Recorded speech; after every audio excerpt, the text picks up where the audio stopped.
रिश्ते दिल से भी होते हैं कहानी। ऑफिस की कैंटीन में बैठकर दो लोग बातें कर रहे थे। अरे यार, ये क्या हो गया है अरोड़ा को? क्यों आजकल वो इतना एरोगेंट बिहेव करती है? पता नहीं क्या समझती है अपने आप को। मैंने कुछ कहा तो कहने लगी अपने काम से काम रखो। अपने कलीग साथ बात करने का यह कोई तरीका है?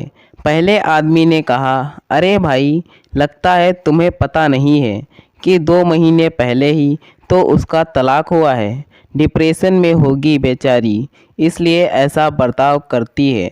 दूसरे आदमी ने कहा, बेचारी और वो? बेचारा तो उसका पति होगा। अच्छा हुआ जो उससे अलग हो गया। पहले आदमी ने अपना भाषण निकालते हुए कहा। इन कड़वी बातों को सुनने वाले यह दो आदमी ही नहीं थे। उनसे कुछ ही दूर दूसरी कुर्सी पर बैठी खुद अरोड़ा भी इनकी नीम सी कड़वी बातों को सुन पा रही थी। अरोड़ा हर दिन अपने अतीत को भुलाने की कोशिश करती, लेकिन उसके आसपास रहने वाले लोग इस तरह की बातों से उसे हमेशा अतीत में धकेल देते। कारण चाहे जो भी हो, अरोड़ा ने अपने पति से अलग होने में ही अपनी और उसके पति की भलाई समझी थी। उससे ज़्यादा तो उसका पति तलाक चाहता था। ऐसा नहीं है कि अरोड़ा ने अपनी शादी बचाने का प्रयत्न नहीं किया था, लेकिन अंत में उसको भी मानना पड़ा कि इस शादी में वह दोनों किसी कैदी की तरह रह रहे थे। इसीलिए उसे तोड़कर दोनों का आज़ाद होना ही बेहतर होगा। रिश्ता चाहे अच्छा टूटे या बुरा, दर्द होता ही है, और इसी दर्द से अरोड़ा गुजर रही थी। इसलिए स्वाभाविक है कि उसके व्यवहार में थोड़ा बदलाव तो होना ही था। लेकिन हर किसी को यह खुशनसीबी नहीं मिलती कि उसके आसपास के लोग उसको अच्छे से समझ पाएं। अरोड़ा के ऑफिस के लोग और ख़ासकर उसके बॉस भी कुछ इसी तरह के लोगों में से थे। उसे सिर्फ काम से मतलब था। किसी भी एम्प्लॉय की पर्सनल लाइफ से वो हमेशा दूर ही रहती थी। खराब मन और समय के चलते अरोड़ा उस तरह से परफॉर्म नहीं कर पा रही थी जैसे वह पहले करती थी, और इससे उसकी बॉस काफ़ी नाराज़ थी। उसी नाराज़गी को दर्शाने के लिए बॉस ने उसे अपने ऑफिस में बुलाया था। बॉस उसे दिखा रही थी कि कैसे उसके परफॉर्मेंस का ग्राफ पिछले 2 महीनों के दौरान 40% गिर गया है। बीच में ही अरोड़ा के मोबाइल पर माँ का फ़ोन आता है। बॉस के ऑफिस में होने के कारण अरोड़ा उसे साइलेंट कर देती है और फ़ोन उठाती नहीं है। अरोड़ा देख पाती है कि उस मोबाइल की वजह से बॉस का मूड ख़राब हो रहा है। अरोड़ा ने उनसे अपनी तकलीफ़ बतानी चाहिए। मैडम, मेरे ज़िंदगी में कुछ। बॉस बीच में ही बोल पड़ी। हाँ हाँ, मुझे पता है तुम्हारा तलाक हुआ है, लेकिन तुम भी अच्छी तरह से जानती हो मुझे यह बिल्कुल पसंद नहीं है कि कोई अपनी पर्सनल लाइफ को प्रोफेशनल लाइफ में लेकर आए।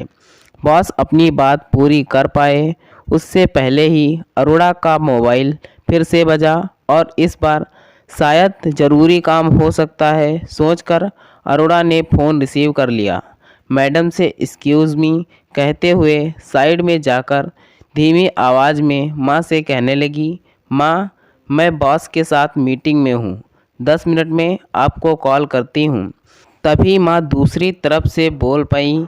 मुझे सांस लेने में अरोड़ा को यह समझते देर नहीं लगी कि बीपी की दवाई नहीं खाई होगी, इसलिए अब उनका बीपी लो हो गया होगा और सांस लेने में तकलीफ़ हो रही होगी।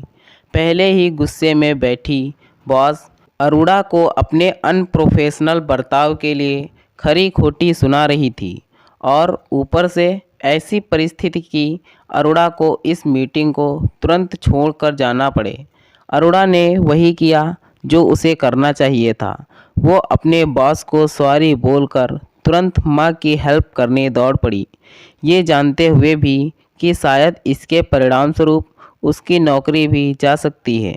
टैक्सी में तेज़ी से घर की तरफ जा रही अरोड़ा के दिमाग में कई विचार चल रहे थे, जैसे कि कहीं माँ को कुछ हो तो नहीं जाएगा, मेरे पहुँचने तक वो सरवाइव कर पाएंगी या नहीं। ऐसे वक्त में ये सुभाष कहाँ चला गया होगा। वो सुभाष को 2-3 बार फ़ोन कर चुकी थी ताकि अगर वो नज़दीक हो तो मेरे पहुंचने से पहले पहुंचकर उन्हें दवाई खिला सके, लेकिन वो फ़ोन नहीं उठा रहा था। फिर वो मन ही मन भगवान से माँ की सलामती के लिए प्रार्थना करने लगी। 25 मिनट बाद वो घर पहुंचती है तो दौड़ी दौड़ी घर के अंदर जाती है। माँ लगभग अधमरी सी एक एक सांस के लिए तड़प रही थी। अर्चना उन्हें पानी और दवाई पिलाती है और बेड पर आराम से लिटाती है और उनके पास बैठकर उनके हाथ और पैर दबाती है जिससे उन्हें थोड़ा आराम मिले। आधा घंटा बीतने के बाद माँ को अब अच्छा महसूस होने लगता है। माँ अरुणा की ओर एकटक देख रही थी। उनके आंखों में आंसू थे। अरुणा ने उनके आंसू पोंछे और उन्हें रोने के लिए मना किया।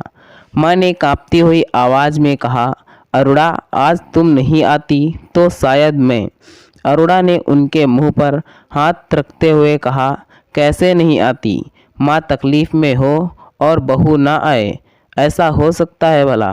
अरुणा तुम बिल्कुल नहीं बदली, तुम अभी भी वैसी ही हो जैसे पहले थी। मैं सोचती थी तलाक के बाद सब बदल जाएगा।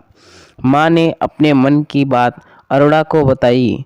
अरुणा ने कहा, मैं बदल जाऊंगी ऐसा कभी मत सोचना माँ, क्योंकि मेरा तलाक आपके बेटे से हुआ है, आपसे नहीं। और हाँ, जब भी ज़रूरत पड़े आपके एक कॉल पर मैं हमेशा आपके लिए हाजिर रहूँगी। तब तक सुभाष भी ऑफिस से घर लौट आया था। माँ को बेड पर और साथ में अरुणा को देख सुभाष जल्दी से दौड़कर उनके पास आया। माँ को क्या हुआ उसके बारे में पूछने लगा। अरुणा ने सारी बात सुभाष को बताई और माँ को खाना खिलाकर दवाई देने के लिए कहकर जाने लगी। सुभाष ने अरुणा से कहा, शुक्रिया तुमने माँ के लिए इतना सब कुछ किया।